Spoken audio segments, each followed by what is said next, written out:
아무래도 경제가 안 좋다 보니까 젊은이들이 해외로 많이 나가고 있는데 워킹 홀리데이 비자 발급 건수가 사상 최고치를 찍었습니다. 일본 젊은이들이 외국으로 돈을 벌러 나가는데 가장 많이 나가는 국가가 호주입니다. 그 임금을 비교해 보면은 일본 최저임금에 비해서 호주 최저임금이 2배 이상이다 보니까 아무래도 조금만 일해도 많이 돈을 벌 수가 있잖아요. 그래서 많이 가는 것 같습니다.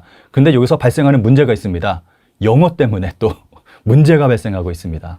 요거는 좀 자료를 보면서 좀 말씀을 드릴까요? 국제어학교육기관 에듀케이션 퍼스트의 2023년 조사를 보면은 영어를 모어로 하지 않는 113개국 지역 중 일본인의 영어 실력은 87위라는 결과가 나왔습니다. 보시면은 한국이 49위, 베트남이 58위, 인도네시아 79위, 중국이 82위. 그런데 그 밑으로 일본이 87위입니다. 이 정도면은 정말 최하위급이라고 볼 수가 있거든요. 일본은 2011년 조사 이래 지속적으로 순위가 하락하고 있습니다. 그리고 조사에 의하면은 특히 18세에서 25세의 영어 실력이 크게 부족한 것으로 드러났습니다. 그러니까 젊은 사람일수록 더 영어를 못한다는 거죠. 그런데 이 젊은이들이 호주에 갔습니다. 그러니까 문제가 지금 발생하고 있는데 호주 같은 경우는 영어권 국가 사람들도 워킹 홀리데이로 일하러 많이 들어온다고 하더라고요. 뭐 캐나다나 이런 사람들도 굉장히 많이 들어오고 있어서 그쪽 업체들은 아무래도 영어가 통하니까 영어 잘하는 사람을 뽑겠죠. 그런데 일본인 같은 경우는 영어를 못하는 일본인이 갔다? 그러니까 취업을 못하는 경우가 굉장히 많이 늘어나고 있습니다. 호주까지 갔는데 물가 비싼 호주에서 생활하고 있는데 취업을 못하고 그런데 돈은 없고 하다 보니까 노숙자로 전락하고 있습니다. 호주 시민단체가 나눠주는 음식, 무료 급식소 가서 음식 받아서 먹고 잘 곳이 없으니까 노숙을 하고 노숙자 된 거죠. 일본에서 나오는 그 분석을 보면 교육의 문제다라고 말은 하는데 제가 볼 때는 교육 문제하고 또 하나는 외국에 대한 관심이 없어요, 일본인들이. 여권 발급하고도 관련이 있는 건데 아무래도 외국에 관심이 없다 보니까 외국어를 또 공부를 안 해요, 일본인들이. 그래서 요 방송 내용을 제가 좀 소개를 해드릴게요. 일본인 청년이 호주에 갔어요. 그런데 취업이 안 되는 거예요. 그러다가 인터뷰를 가졌는데 인터뷰 내용을 녹음을 했습니다. 이거를 방송사에 고백을 한 거예요. 어떻게 보면 고백이죠. 요 내용을 한번 잠깐 살펴볼까요? 멀리까지 출근할 수 있습니까? 멀어도 괜찮나요? 저 일하기 위해서 왔습니다. 알고 있습니다. 워킹 홀리데이를 취득했습니다. 알고 있습니다. 일하기 위해서 출근이 30분 정도 걸려도 괜찮나요? 최대 6개월이면 일할 수 있습니다. 알고 있습니다. 제가 말하는 걸 이해하고 있습니까? 뭐 이렇게 얘기를 하고 있으니까 좀 말이 안 통하는 거죠. 그러니까 이 친구가 좀 영어를 하는 친구라고 소개를 했어요. 해외에서 그 어학연수도 하고 공부도 많이 하고 그래서 일본에서는 영어 잘한다 이런 얘기를 들었는데 막상 외국에 가니까 안 통한다. 그 고백하는 부분이 있습니다. 이 내용 한번 살펴볼까요? 일본인이 생각하는 영어 실력과 해외에서 생각하는 영어 실력은 너무 완전히 달라서 내가 영어를 전혀 못한다는 것을 실감했습니다. 이렇습니다. 뭐 요게 좀 일본인들의 영어 실력을 단적으로 보여주는 예가 아닌가 하는 생각이 듭니다. 예전에 트럼프 대통령 인터뷰할 때 일본인 기자가 질문한 거 있었잖아요. Can you tell us how you focus on the economic? Where are you from, please? Japan. So how you focus on the trade and economic issue with Japan? Will you ask Japan to do more, or will you change your tone? I really don't understand you. 그 굉장히 좀 세계적으로 화제가 됐잖아요. 거기서 또 발생한 그 단어가 있잖아요. 호카손, 포커스온을 호카손 뭐 이렇게 발음을 해서 그런 여러 가지 좀 문제가 있습니다. 영어에 대한 좀 공포증이 한국인도 가지고 있긴 한데 한국인도 영어를 그렇게 잘하는 건 아닌데 일본이 훨씬 더 심한 것 같습니다. 이런 부분에서는. 앞서 말씀을 드렸던 해외 원정도 그렇고 워킹 홀리데이도 그렇고 공통점이 있습니다. 그게 해외로 돈을 벌러 나간다는 건데요. 그만큼 일본의 그 경제 사정이 안 좋다는 거죠. 일본 여권 보유율을 살펴보면은 2023년이 17%입니다. 점점 낮아지고 있어서 17%밖에 안 됩니다. 보통은 선진국이라고 불리는 나라들 보면은 50%가 넘어가거든요. 한국 같은 경우는 60%가 넘고요. 그래서 보면은 여권을 가지고 있는 일본인보다 여권을 가지고 있는 한국인의 숫자가 더 많습니다. 일본 같은 경우는 그 인구가 한국보다 그 2배 이상이 많은데 한국이 여권을 가지고 있는 사람이 더 많다는 거죠. 그만큼 일본인들이 해외에 안 나가요. 이게 비교가 되는 게 일본 사람들 해외 여행은 안 하지만 돈을 벌기 위해서 원정 가고 워킹 홀리데이 나가는 젊은이들은 급증하고 있다는 게 굉장히 대조적인 그러한 모습이죠. 현재의 일본의 모습을 보여주는 증거라고 생각합니다. 일본 사람들의 영어 실력이 정말 안 좋습니다. 한국 사람들의 그 평균 토익 점수가 660점 정도라고 합니다. 그런데 일본인은요, 그것보다 100점이나 낮아요. 560점 정도라고 합니다. 한국인은 입사할 때도 토익 점수가 중요하잖아요. 일본에서 토익 점수를 따지는 회사는 거의 없습니다. 글로벌 화된 기업에서 극히 일부가요, 토익 점수를 따지는데 그것은 800점 정도예요. 그래도 한국은 800점이면 이거 대기업은 그래도 안 되거든요.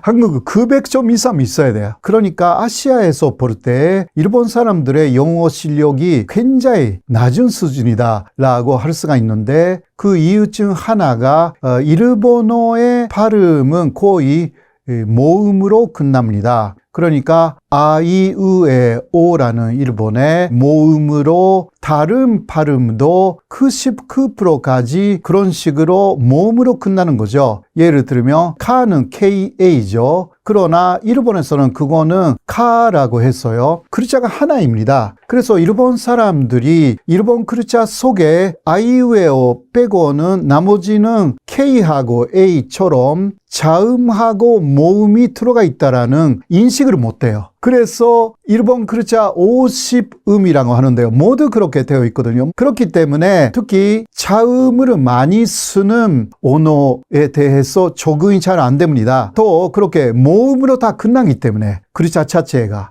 그래서 예를 들면 맥도날드, 이것도 잘 발음을 못하거든요. 마크도날드 이렇게 말합니다.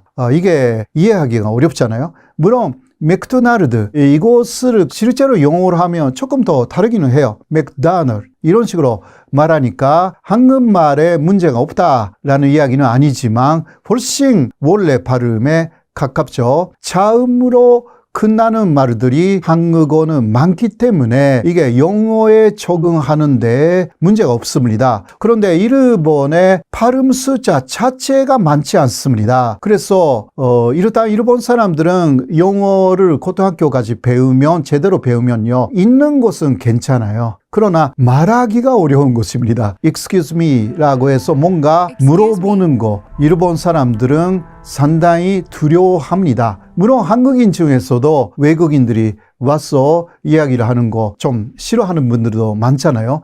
그러나 일본인들은 정말 싫어합니다. 그거는 말을 해도 그쪽에서 못 알아듣는다라는 감각이 있는 것입니다. 그리고 또 영어 발음은요, 일본에서는 그 표기법이 없어요. 아까 일본 글자 히라가나도 자음하고 모음을 하나의 글자로 표현하기 때문에 외래어를 표기하는 방법 자체가 정확하지 않습니다. 예를 들면 땡큐, 이것도 일본말로 상큐라고 나와 있습니다. 이게 표기법으로 그렇게 나와 있는 거예요. 또 father, 이것은 father, the가 za 이렇게 말하고요. mother, 이것은 mother, 뭐가 뭔지 모르는 거예요. money, 돈이죠. money, 이것을 일본에서는 money입니다. 그래서 모든 것이 그런 상황이기 때문에 예를 들면 나는 돈이 없어요 라고 말할 때, 저도 발음이 좋은 사람은 아니지만요, I have no money 이렇게 하면 되잖아요. 그런데 일본 사람들은 I have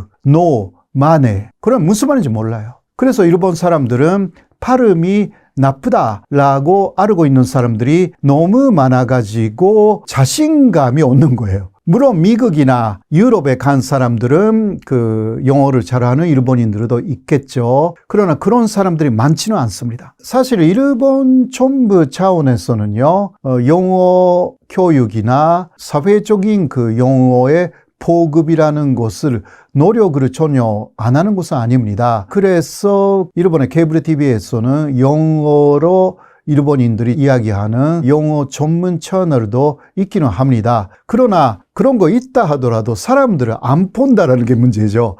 그 일본 정부의 일각에서는 영어를 열심히 해야 된다, 그거는 있지만 사람들이 따라오지 않기 때문에 그냥 이게 흐지부지 되어 있다라는 이야기고, 또 초등학교 때부터 영어 교육을 일본도 요새는 하기 시작했습니다. 4학년쯤부터요. 그러나 거기에 대해서도 반대하는 사람들이 굉장히 많습니다. 일본말도 아직 못하는데 왜 외래어를 초등학교 때부터 가르치느냐라는 목소리가 굉장히 커요. 한국은 그런 게 없잖아요. 그러니까 문화적으로도 일본은 좀 일본말에 고집하는 문화가 좀 있고요. 그래서 중학교에서 영어 교사하고 원어민 교사 함께 강의하는 거, 한국에서는 보통 볼 수 있는 광경이라고 할 수가 있지만 일본에서는 그거 많이 없습니다. 이유는 뭐냐? 일본인 교사의 발음하고 원어민 교사의 발음이 너무 차이가 나기 때문에 창피해서 함께 수업을 못하는 거예요. 그러니까 이러한 잘못된 자존심 때문에 일본의 영어 교육이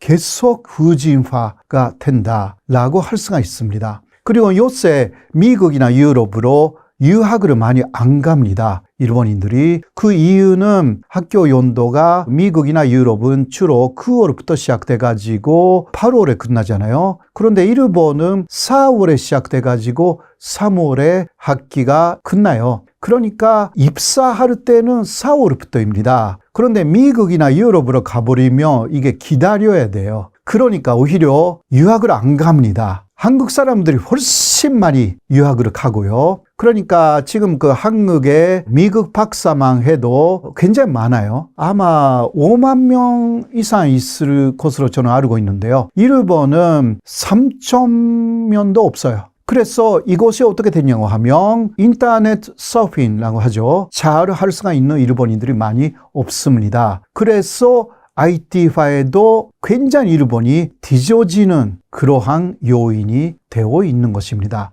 그래서 여러 면에서 일본은 영어에 대해서는 상당히 자신감이 없는 나라다라고 할 수가 있습니다. 그러다 보니 일본에서는 옛날부터 번역 문화가 많이 발달됐습니다. 미국이나 유럽에서 나온 세계적인 명작은 즉각 일본에서도 일본말로 나옵니다. 그래서 일본인들은 영어 잘 몰라도 괜찮은 거예요. 그래서 일본에서는 노벨 문학상을 2번이나 받았잖아요. 이것도 번역이 너무 잘 되어 있어가지고 그 번역가 덕분에 노벨 문학상을 받았다. 이러한 이야기가 굉장히 많이 나왔습니다. 그만큼 일본 사람들이 영어를 잘 못한다라는 것은 장점으로도 나타난 그러한 사례가 있고 또 일상생활에서는 상당히 단점으로 간주되는 부분입니다.